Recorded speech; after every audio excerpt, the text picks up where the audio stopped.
I never thought I'd be the one to inherit Grandpa Joe's farm. When he passed away last spring at 93, everyone assumed the property would go to my father, his oldest son. But Grandpa had other plans. In his final will, he left the entire 160-acre farm to me, his 28-year-old grandson, who had barely visited the place since childhood. My father was furious, my uncles were confused, and honestly, I was overwhelmed. I had a decent job as a software engineer in Denver, lived in a modern apartment, and knew absolutely nothing about farming. The property had been sitting empty for 8 months while our family tried to figure out what to do with it. Some wanted to sell it immediately, others argued we should lease it to neighboring farmers, but something deep inside me felt drawn to the place. The old farmhouse was in decent condition, but the barn was another story. Built sometime in the 1940s, it was a massive structure with a sagging roof, loose siding, and a floor that creaked ominously with every step. My father had warned me that the building was probably beyond saving and suggested I tear it down and sell the lumber for scrap, but I couldn't bring myself to demolish something Grandpa Joe had built with his own hands. Instead, I decided to spend my vacation time trying to restore it. I'd watched enough YouTube videos to feel confident about basic carpentry, and figured the worst that could happen was that I'd confirm what everyone already suspected, that the barn was a total loss. On a crisp October morning, I loaded my truck with tools I'd borrowed from friends and drove out to the farm. The autumn air was sharp and clean, and the maple trees surrounding the property were putting on their annual show of brilliant reds and golds. As I walked toward the barn, I felt a strange connection to this place that I couldn't quite explain. It was as if the land itself was calling me home. The barn door protested with a long, rusty screech as I forced it open that first morning. Dust motes danced in the shafts of sunlight that streamed through gaps in the weathered siding, and the air carried the musty smell of old hay and decades of accumulated farm life. Mice scurried away from my footsteps, and somewhere overhead I could hear pigeons cooing in the rafters. My plan was simple: start with the floor and work my way up. If the foundation and floor structure were sound, the rest of the barn might be salvageable. If not, I'd at least be able to tell my family that I'd given it an honest assessment before tearing it down. I began by clearing out the accumulated debris: old farm equipment, rusted tools, moldy bales of hay that must have been there since Grandpa's active farming days. Each item I moved revealed another layer of the barn's history. There were milk bottles from local dairies that had closed decades ago, advertising signs for seed companies that no longer existed, and farming implements whose purposes I could only guess at. The wooden floor was made of thick oak planks, some nearly a foot wide.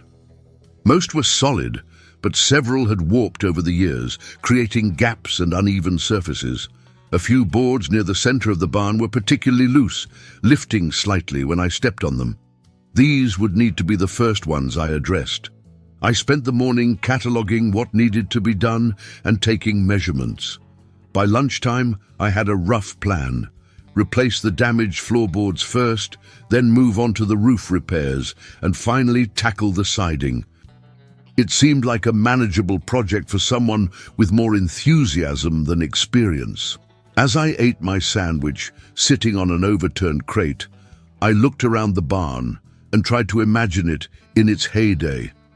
I could almost hear the sounds of cattle lowing, chickens clucking, and my grandfather going about his daily chores. For the first time since inheriting the farm, I felt like I understood why he had left it to me. Block 3. The loose board. On my second day, I focused on the problematic floorboards in the center of the barn. Armed with a crowbar, hammer, and a healthy dose of determination, I began working on the loosest board first. It was positioned near what I assumed had been the main work area, judging by the wear patterns and oil stains on the surrounding wood. The board was about 8 feet long and had clearly seen better days. One end had separated from its supporting joist, causing it to bow upward whenever pressure was applied.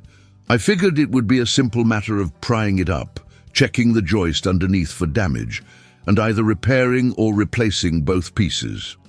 What I hadn't expected was how difficult it would be to remove. Despite being loose, the board seemed determined to stay in place. The nails holding it down were old square-cut nails, the kind they used decades ago, and they had settled deep into the wood.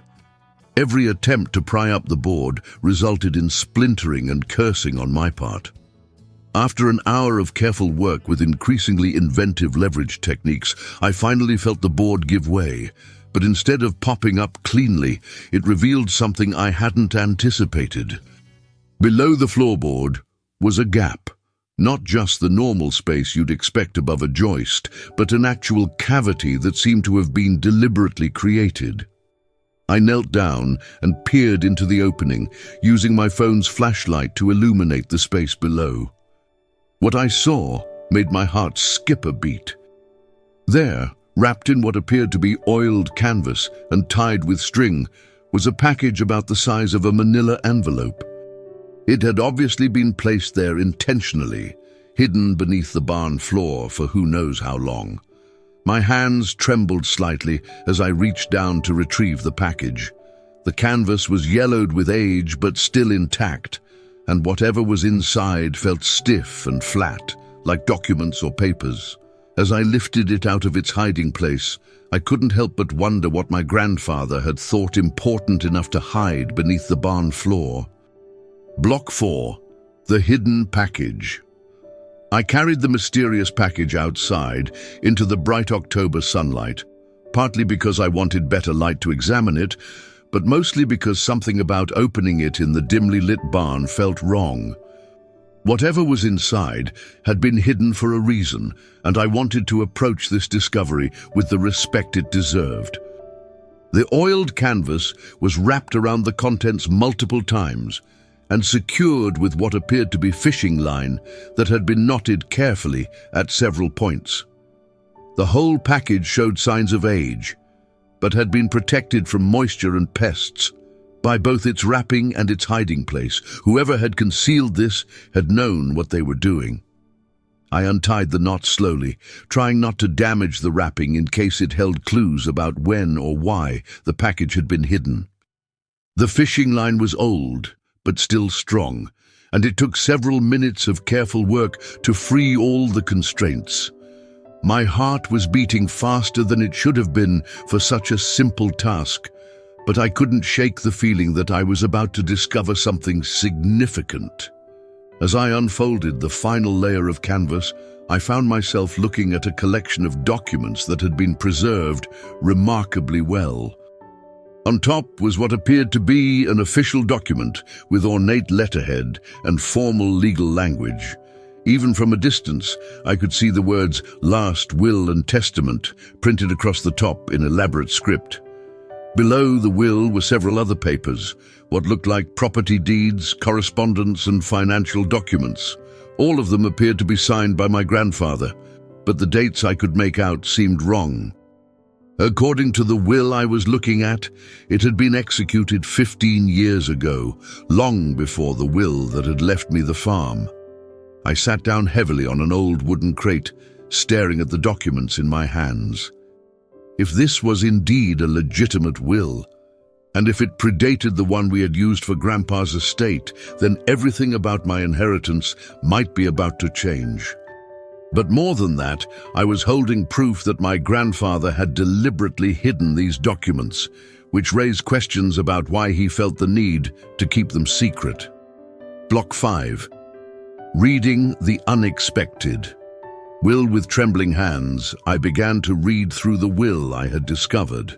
The document was professionally prepared, complete with witness signatures and a notary seal, all of which appeared authentic. But as I read through the provisions, I realized that this will was dramatically different from the one our family had probated after Grandpa's death.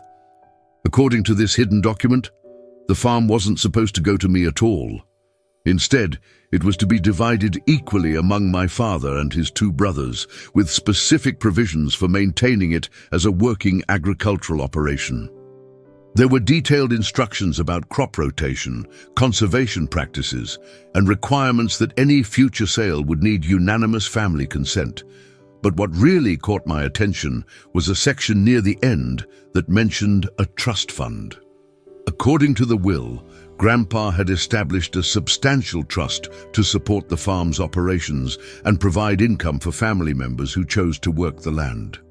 The document referenced bank accounts and investment holdings that none of us had known existed. Even more surprising was the discovery of 2 sealed envelopes that had been tucked behind the will.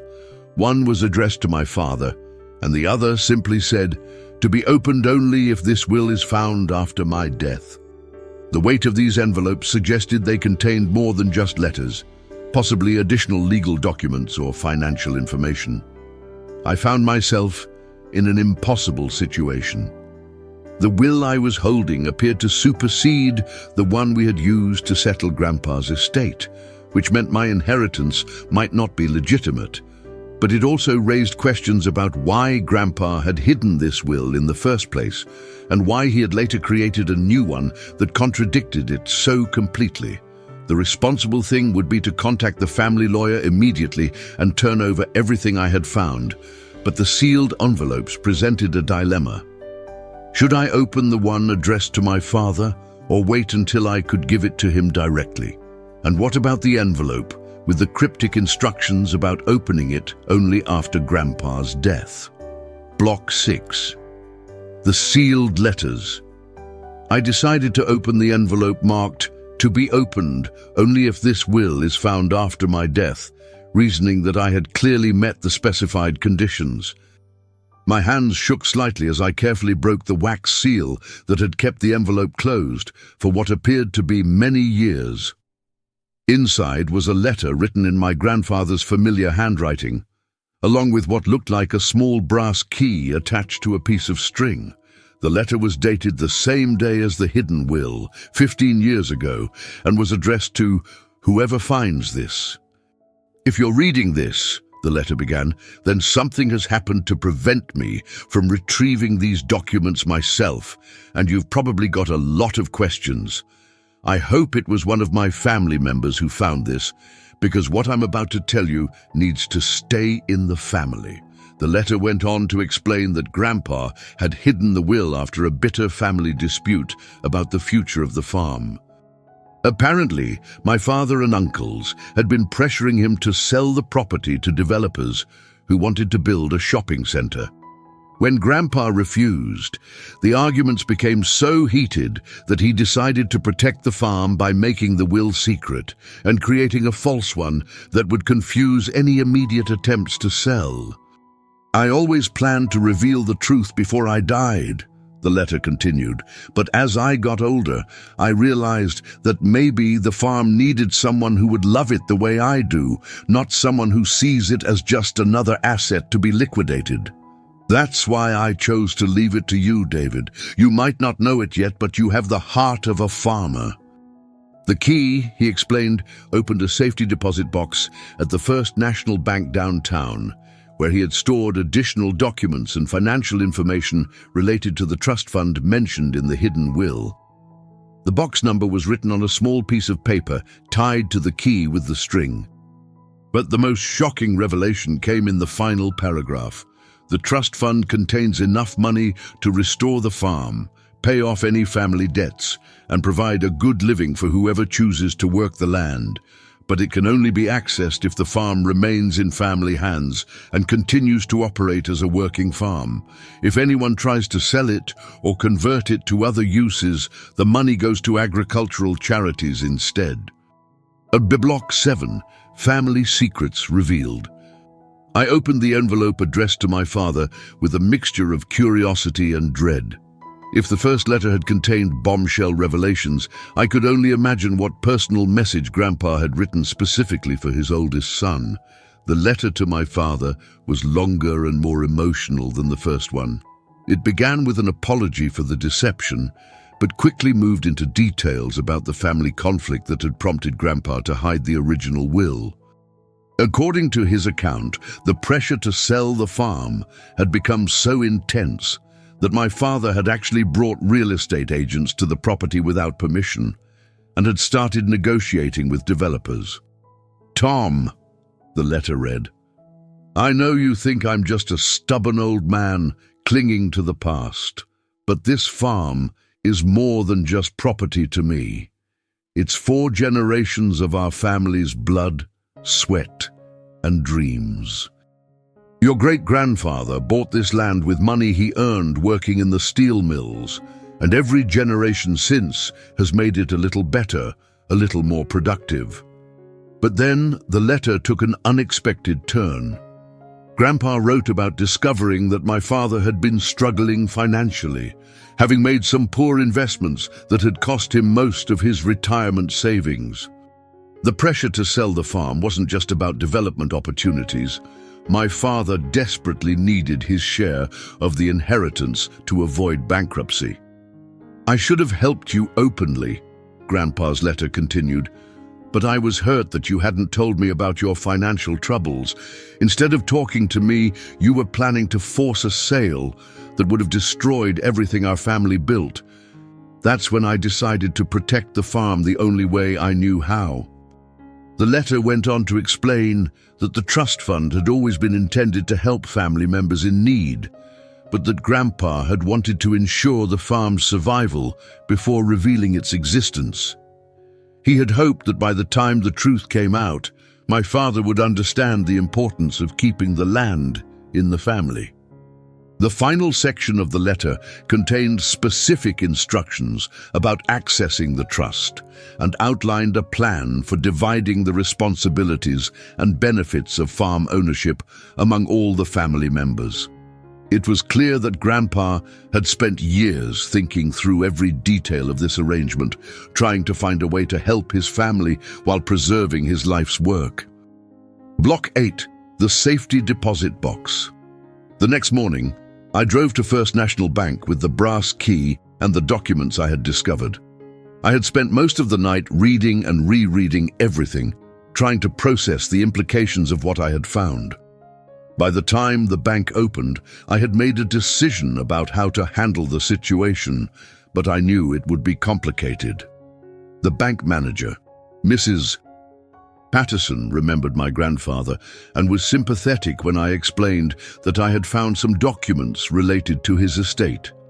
She accompanied me to the safety deposit box area and used the bank's master key along with the brass key to open box 247. What I found inside exceeded even my wildest expectations. In addition to copies of all the documents I had already discovered, there were financial statements showing investment accounts worth nearly $2 million. There were also detailed plans for farm improvements, contracts with agricultural consultants, and even architectural drawings for updating the farmhouse and barn. But perhaps most importantly, there was a comprehensive business plan for converting the farm into a sustainable agriculture operation that could support multiple family members. Grandpa had apparently spent years researching organic farming, agritourism, and direct-to-consumer marketing. He had even identified potential partnerships with local restaurants and farmers' markets. The trust documents showed that the money had been accumulating for decades, growing through careful investments that Grandpa had managed himself. He had been far more financially sophisticated than any of us had realized, quietly building a substantial fund while living modestly and letting everyone assume he was just getting by on his farming income. There was also a letter addressed to the entire family, apparently intended to be read when the trust was eventually revealed. In it, Grandpa outlined his vision for the farm's future and explained his hopes that multiple family members might choose to be involved in its operation. He had even included provisions for family members who wanted to live on the property but work other jobs in town. As I carefully packed everything back into the safety deposit box, I realized that I was holding the key to solving not just my family's financial problems, but also the conflicts that had been tearing us apart since Grandpa's death. The question now was how to reveal this information in a way that would bring the family together rather than create new conflicts. Block 9, Confronting the Family. I called a family meeting for the following Sunday, asking my father and both my uncles to come to the farm. I didn't explain what I had found, just said that I had discovered something while working on the barn that they needed to see. The mystery and my serious tone were enough to ensure that everyone would show up. As they gathered in the farmhouse kitchen, I could see the skepticism in their faces. My father looked tired and stressed, probably still worried about his financial situation. Uncle Mike seemed impatient, as if he had better things to do than indulge his nephew's barn restoration project. Uncle Jerry was the only one who appeared genuinely curious about what I might have found. I had arranged all the documents on the kitchen table, covered with a cloth like some kind of magician's reveal. "Before I show you what I found," I began, "I need you all to promise me that we'll discuss this calmly and work together to figure out the best way forward." "David, what's this about?" my father asked impatiently. "You said you found something in the barn, but this looks like some kind of formal presentation." I pulled away the cloth, revealing the hidden will, the letters and copies of the financial documents. "I found Dad's real will," I said simply, "hidden under the barn floor, along with information about a trust fund worth $2 million that none of us knew existed." The silence that followed was deafening. My father picked up the will with shaking hands, while my uncles leaned in to read over his shoulder. I watched their faces change as they processed what they were seeing. Confusion, then shock, then a mixture of emotions I couldn't quite identify. "This can't be right," Uncle Mike said finally. "Dad didn't have this kind of money. We would have known." "Read the letters," I said, handing my father the envelope addressed to him. "Everything is explained. Dad knew about your financial problems, he knew about the pressure to sell the farm, and he found a way to help everyone while protecting what he had built." As my father read his letter, I could see tears forming in his eyes. When he finished, he handed it to his brothers without saying a word. We sat in silence for several minutes while everyone absorbed the magnitude of what had been revealed. Block 10. Understanding Grandpa's Plan. After the initial shock wore off, we spent the rest of that Sunday going through every document and discussing the implications of Grandpa's secret plan. The more we learned, the more impressed we became with the thought and care he had put into providing for our family's future. The trust was structured so that it could support multiple family members who wanted to be involved with the farm, but it also protected against anyone trying to exploit the arrangement. The money could be used for farm improvements, education related to agriculture, family living expenses for those working the land, and even low-interest loans for family members facing financial difficulties. My father was especially moved by the provisions Grandpa had made for helping family members in financial trouble. The trust could provide emergency assistance without requiring the farm to be sold, which meant my father's retirement could be secured without sacrificing the family's legacy. "I feel like such a fool," my father said as we reviewed the business plan Grandpa had developed. All those arguments about selling the farm, and he had already figured out a way to make it profitable enough to support all of us. If I had just talked to him about my problems instead of pushing for a sale. Uncle Jerry, who had always been the most interested in farming among the three brothers, was fascinated by Grandpa's plans for sustainable agriculture. He was way ahead of his time with some of these ideas, he said, studying the agricultural consulting contracts. Organic farming, direct marketing, agritourism, this could actually work. Uncle Mike, initially the most skeptical, was won over by the financial projections. Dad was apparently a better businessman than any of us realized, he admitted. These investment returns are impressive, and the way he structured the trust shows real sophistication. As the day wore on, we began to see how Grandpa's plan could work in practice. Uncle Jerry could manage the agricultural operations, drawing a salary from the trust. My father could help with the business and financial management while his own financial situation stabilized. Uncle Mike, who worked in marketing, could handle the direct-to-consumer sales and agritourism aspects. And me? I was beginning to understand why Grandpa had left me the farm in his public will. He needed someone who would discover the hidden truth and bring the family together around his real vision. Someone who cared enough about the farm to restore an old barn instead of tearing it down.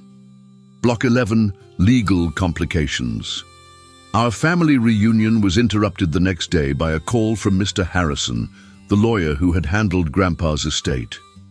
Word had somehow gotten out about our discovery, and he wanted to schedule an immediate meeting to discuss the legal implications of finding a previously unknown will. This is exactly the kind of situation that can tear families apart, Mr. Harrison warned us when we met in his office. When multiple wills exist, especially when they contradict each other, the legal process can be complex and expensive. We need to determine which will is valid, and that might require court involvement. The good news was that the hidden will appeared to be properly executed and witnessed, which meant it could potentially supersede the will we had already probated. The bad news was that changing an estate after it had been settled would require agreement from all beneficiaries and approval from the probate court.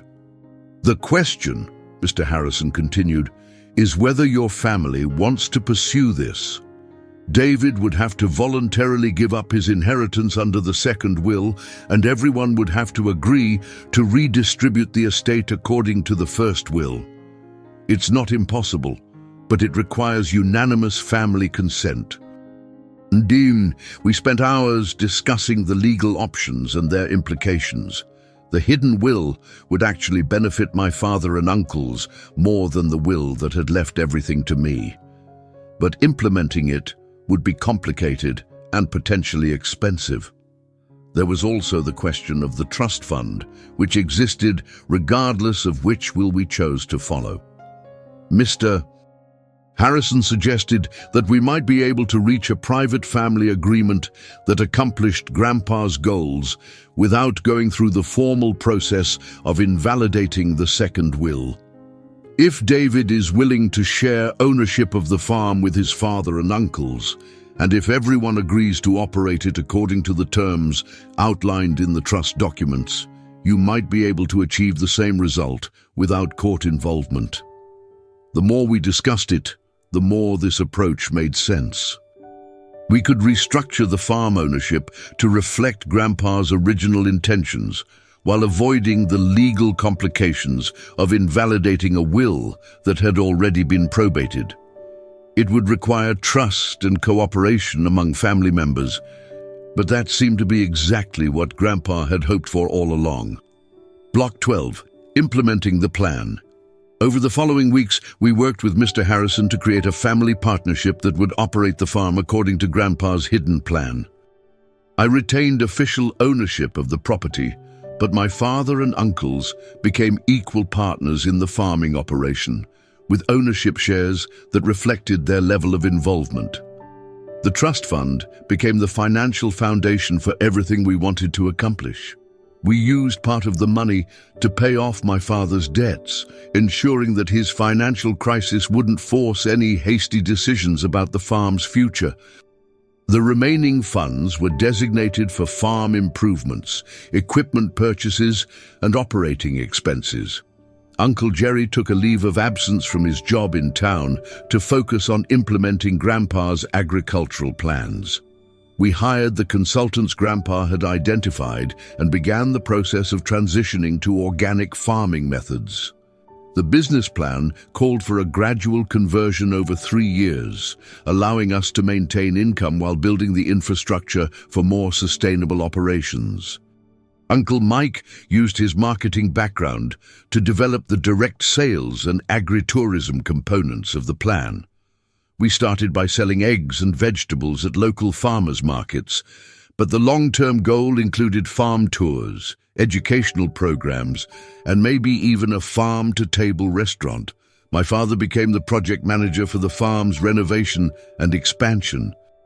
Using Grandpa's architectural drawings as a starting point, we planned improvements to the farmhouse, barn, and outbuildings that would support both the agricultural operations and the agritourism activities. And I took a leave of absence from my software engineering job to oversee the entire operation and learn as much as I could about farming. It turned out that Grandpa had been right about me having the heart of a farmer. Working with the land felt more natural and satisfying than anything I had ever done.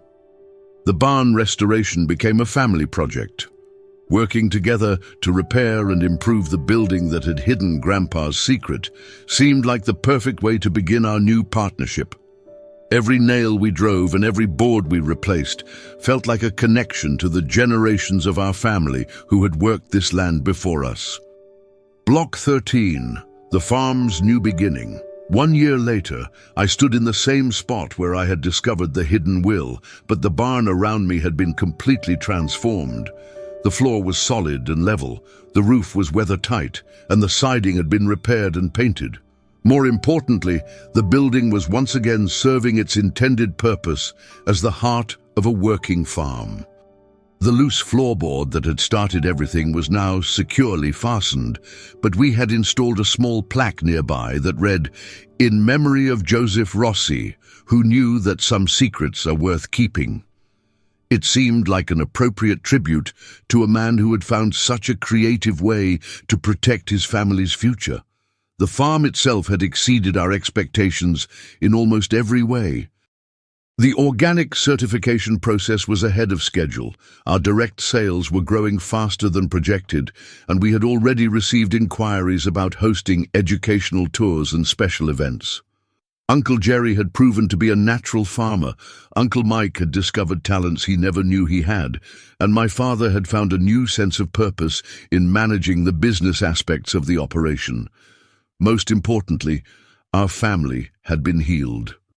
The arguments and resentments that had divided us after Grandpa's death had been replaced by shared goals and mutual respect. Working together toward a common purpose had reminded us of the values that had brought our family to this land in the first place. I often thought about Grandpa's decision to hide his real will and trust fund.